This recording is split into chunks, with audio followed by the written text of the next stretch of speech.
This is Umar for BoxNation. Delighted to have Charlie Edwards on, fresh off his fight on BoxNation. Yeah, well done firstly against Asomba. Nice one, thank you, I appreciate that. It's nice to be European champion.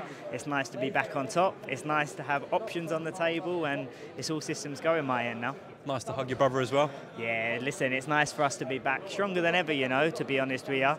The fight week went great. We had a bit of fun with it. There was a bit of seriousness behind it as well, which there was. And at the end of the day, I had to deliver and put in the performance to win the European title. So there was a lot of pressure last week. It was a very surreal experience. But funnily, it's like we've got closer because we actually collaborated on something since we were kids. Like, this is the first time we've really collaborated on something, and it was a sweet success, you know.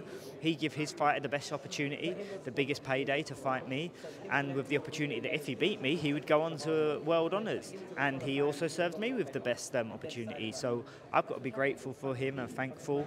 And my name's back up in the lights. I'm European champion, going to be up there with all the governing bodies, and my next fight could potentially be a world title.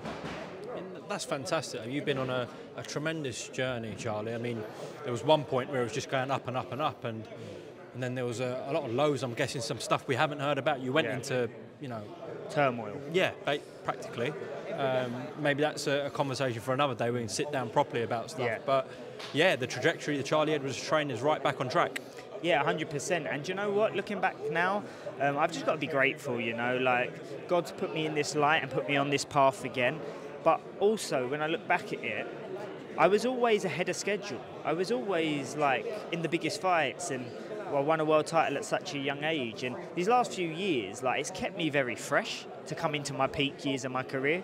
I've been in the gym constantly improving and developing, and I've grown massively, mentally, emotionally, physically. And like, the world is really my oyster now. Like, now I've got the ball rolling. I've had 2 fights in quick successions. I want to get in another one. I'm not sure if it's going to be the end of the year or beginning of next year. And then just keep the ball rolling, you know, and keep busy, and give it another 2 fights, or even next fight. If I went straight into a world title fight, I'll hold my thing that I'm going to perform to another level again and win a world title. Do you know what I mean? So I'm back in big-time boxing, and it feels so good, you know. It's been a hard battle to get here, but I've done it with my close team that I've developed over the last few years, and myself as my manager, which is even better. Well, that's good to hear, Charlie. And your brother is in a big fight himself. Yeah. Is this a family feud to settle with the Yafais or not? It was called Bloodline, yeah. It's called Bloodline because at the end of the day, Bloodline runs deep, you know, me and Cal has had our previous. Sonny's had his previous with Galal. So we're the 2 of the biggest names in the lighter weight divisions. Actually, in the lighter weight divisions, we are the 2 names that stand out. So it is pride, it is ego on the line, it is who's the better brother line. Do you know what I mean?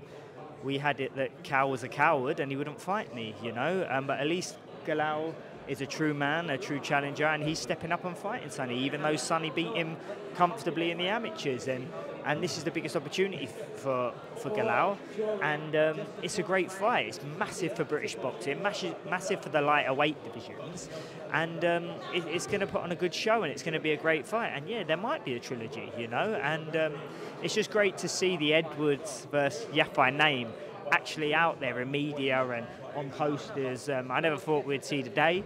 And although I'm really happy, in the same breath, I see it on all the DAZN things. I'm like, damn, that was the one that got away from me.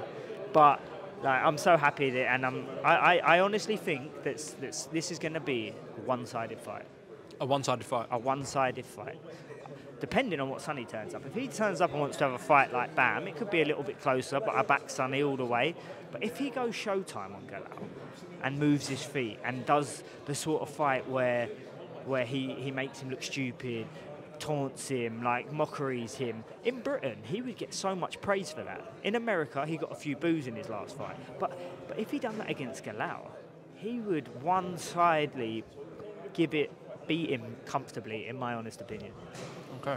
Well, I know Anthony Joshua, who's posted about this fight, talked to Sonny in person on camera about it, is very excited about it. I'm sure a lot of the guys on the GB at that time are very excited because they know how special and talented both these guys are. Yeah.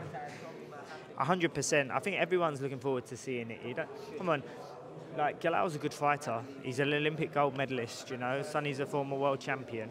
It's two of the best at the lighter weight division. So we've grown up through the GB squad and we've been around it. People have seen the sparring and stuff like that. So it does make for a massive fight and people are going to be interested. The media are interested in it. Eddie's interested in it. So it's good to see. But I just back my brother, you know. I know if he turns up with the right mentality on his shoulders, he can school him. Okay. We might need you and, I don't know, we might need you and Gamal and Cal to actually sell this. No, but that's what I'm saying. Like, we was flown in, because they're so respectful for each other. Eddie Hearn flew, well, I was coming anyway, but Eddie Hearn paid for my flights and my travel expenses to come today because he wanted Sonny, Galal, me and Khalid up on the press conference table to sell the fight. And it would have sold the fight because this is bloodline. This is rivalry. You see the promotion and how that was put out. Yeah. About the back and forward of me and Cal. But we all know Cal's a coward. He ran off to America, got knocked out in the first round against someone who then went on to lose 2 fights straight off the back of him. How are you with him in person? Have you seen him today? I've seen him, yeah. I shook hands with him, all respectful. Like, I'm respectful towards him, yeah. And the first thing he goes to me, oh, I thought you was going to call me out again. And I put my arm around him and I went, yeah, I might do, yeah, laughing and joking, yeah. And then he was like, oh no, I don't need that. I don't need that. I've got a sugar mama. What? Oh, boom! My head was like, I can't believe this geezer's just told this to me. This. You don't think I'm going to use that in these interviews? Like, I'm not being funny. We're all right, yeah. But come on, like, I'm in promoting my brother's fight. I'm in promoting the Edwards name.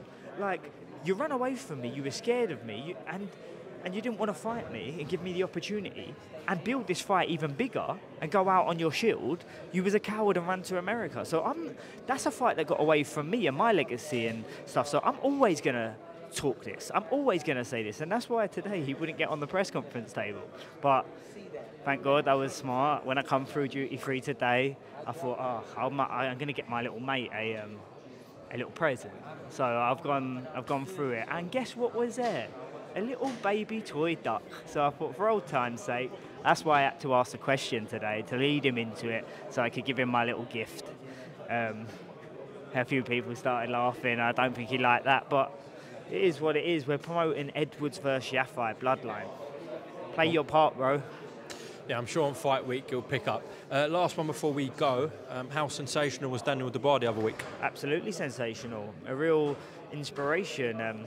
He just goes to show, like, his resurgence story. Do you know what I mean? Everyone wrote him off. Everyone called him a coward. Everyone said that he quit and stuff. And, you know, when I was watching him, it inspired me because I'm on the same trajectory in my own career. I fell off and I've researched, and people call me a coward from the Martinez thing. So for what he's gone to achieve against Anthony Joshua, who I'm really sad for, by the way, because he's my friend, but it's a great trajectory that he's been on, and it's amazing. Like, and it's good for British boxing, you know. And could it be the passing the torch moment? Most definitely. Should he avoid the rematch next? I personally wouldn't want him to go straight into the rematch. I think he should just take his time a little bit. Like, just take a step back, reassess things, and really figure out what you want to do. And you only find that out with the stillness of the mind and looking at the man in the mirror. Like, reacting straight away, saying you want this, you want that. You're still emotional, you still haven't let it settle in, you know. So I'd like to see him take his time with it, and then if he really decides he wants to carry on fighting, which he probably will, and I don't think he should retire because he's got so much more to come back from, and another inspirational story if he does. But I'd like to see him maybe fight Gillian White next and rebuild rather than get straight back in a rematch. Because let's be honest, like, the sparring story must have held an effect of going into the fight. Now he's had the fight happen with the little gloves on. That's going to hold an effect in the immediate rematch. So let's just rebuild the confidence and get more in tune with your coach, because it looked like to me that it was a confusion of styles a little bit. It looked like he was lost in between two styles. He come out with a low lead hand, his chin was up, he was jabbing from low.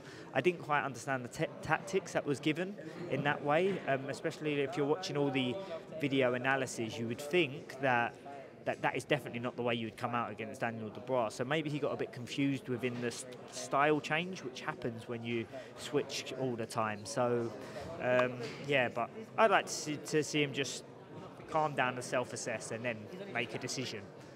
I'm going to just try and pull your brother in, as I think he's closing this interview off for 30 seconds. Yeah. Keep talking to the camera if you want. Oh, mate, don't. Oh, yeah, I've been up since 5 in the morning. Where have Do you know what I mean? Mate, I went back to Portugal. Oh, you went? So Friday, I thought, Saturday, come on. Sonny, can I put 30 seconds? 30 seconds. Straight in. The main man. I'm not sure if I'm allowed to do BoxNation one. Why is that? You're a contracted. BoxNation hero. I'm Dazna. So he was brought in to sell the fight, and so were Gamal and Cal. I was sorting out his expenses today. They requested him last hour. He flew straight from Portugal. Was meant to be on the stage, and they took his name off because I think originally it was Cal. Eddie said Cal didn't want to go up. And then he went, all right, then fuck Cal, then we'll get Gamal. And then Gamal said he didn't want to go up, so he couldn't just have Charlie on his own, do you know what I mean? So he had that mic. You know, he had that mic for the whole half an hour press conference. You know that meme when the veins popping out of the head and it's just like waiting to speak? Charlie, just before Sonny goes, can you reveal the conversation you just told me that you had with Cal? Oh, no, I told him. Yeah, no, I told him when he said about, oh, you're going to call, I thought you was going to call me out. And I said, yeah, I might do yet. And he was like, oh, I don't need it. I've got a sugar mama. I was like... Maybe it's the same one that Prince Patel had all those years back. Maybe, I'm not sure. I don't know about all of that sugar mama stuff. But, in all seriousness, it's a shame that, you know, one of the brothers isn't active, because I know my brother would love to be a part of this card, and I don't think it would matter either which one it is. So that's a bit gutting that never happened, because we could have went double back-to-back. Well, never say never. Like, Nissa and Kelly Stowland work with Matchroom. Maybe they can have a conversation. Maybe they can have a conversation. But we could drag people Gamal, but Gamal might want to come out. I'd move to Super Bantam to fight Gamal. And would you? Do you know what? I'd have an exhibition. I'd do 6 with Cal and 6 with Gamal, because Cal wouldn't last one off his last fight, and Gamal would go down 3 times, but he probably would make it to the end. Do you know what I mean? So he's getting carried away, isn't he? No. What do you mean? 2 at once. Charlie's full of beans right now. Charlie's full of beans. This is the old Charlie back. The real gone kid. The real gone kid. People don't realise how fucked my brother is. They don't actually realise how fucked. That's coming from him, mate. Trust me. me. People think I'm the bad one. I'm not. Charlie's the bad one. Sonny, I know there's people waiting to talk to you, so I People appreciate always it. waiting to talk to me as well. Always. We can stay here, but I've brought you in rudely there. Charlie, mate, appreciate your time. Awesome, brother. And good to see you back on the right path in your life and in the ring as well, and we'll catch up soon, Charlie. Thank you, mate.